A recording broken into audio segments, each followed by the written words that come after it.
My name is Purnima and welcome to our YouTube channel.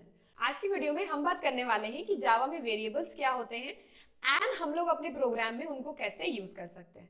तो चलिए let's get started. Computer की terms में definition देखें तो वो ये होती है अ वेरिएबल या variables are memory location where the value is stored so that it can be accessed or changed during the execution of program। तो ये जो डेफिनेशन भी मैंने आपको बताई ये कंप्यूटर के टर्म्स में है। आसान भाषा में वेरिएबल हमारा एक बॉक्स है, एक कंटेनर है जिसके अंदर हम वैल्यूज को स्टोर करते हैं। That's it.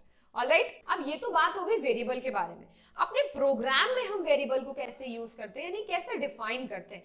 तो जब हम प्रोग्राम में अपने वेरिएबल को डिफाइन करेंगे तो हम क्या करते हैं, मान लेते हैं आपने मैथ्स में लिखा होगा लेट x इक्वल्स टू 2, ठीक है। तो मैथ्स में भी आपका जो x होता है it is also a variable, ये भी तो आपका एक वेरिएबल होता है। सेम उसी तरीके से हम लोग भी अपने कंप्यूटर में वेरिएबल्स को डिफाइन करते हैं। कैसे डिफाइन करते हैं, कंप्यूटर की टर्म्स में हम भी ऐसे ही लिखते हैं x इक्वल्स टू 2।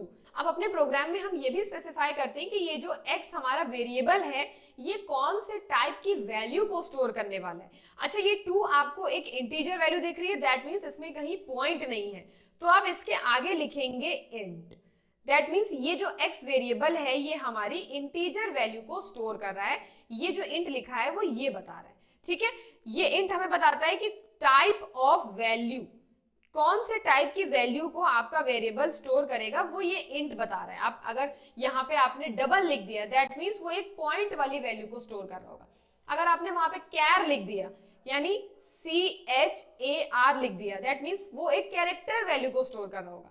तो इस तरीके से आप वेरिएबल्स को अपने प्रोग्राम में डिफाइन करते हैं, यानी उनको यूज करते हैं। ऑलराइट, अब ये तो एक डिस्क्रिप्शन की बात हो गई।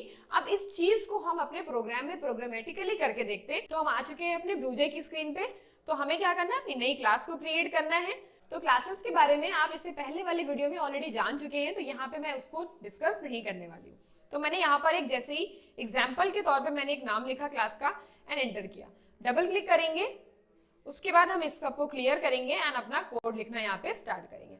सबसे पहले आई होप आपको पता होगा हम सबसे पहले क्लास लिखते हैं। क्लास का मैंने नाम दिया है एग्जाम्पल, मैंने एग्जाम्पल नाम दे दिया।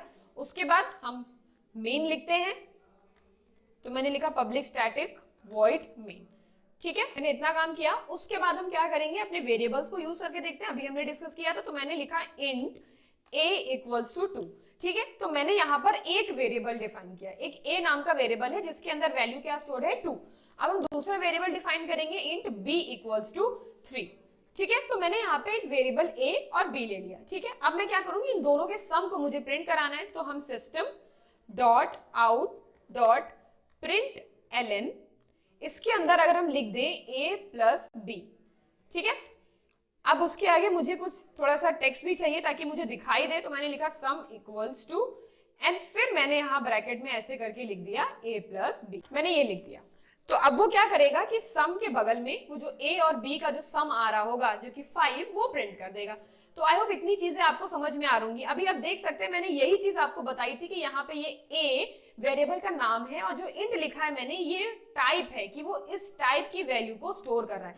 अगर मुझे यहाँ पे 2.7 स्टोर करना होता तो आप देख सकते हैं वो एरर दे रहा है कि इनकम्पैटिबल टाइप्स, यानी ये टाइप नहीं स्टोर कर सकता, इंटीजर टाइप हमारी इस वैल्यू को स्टोर नहीं कर सकता। तो वो कह रहा है कि आप डबल में इसे स्टोर करिए। अगर आप यहाँ पर इसे डबल लिख देते हैं तो वो आपको एरर नहीं देगा। ऑलराइट, तो आई होप वेरिएबल्स को अपने प्रोग्राम में कैसे यूज करना है वो आपको अच्छे से समझ में आया होगा।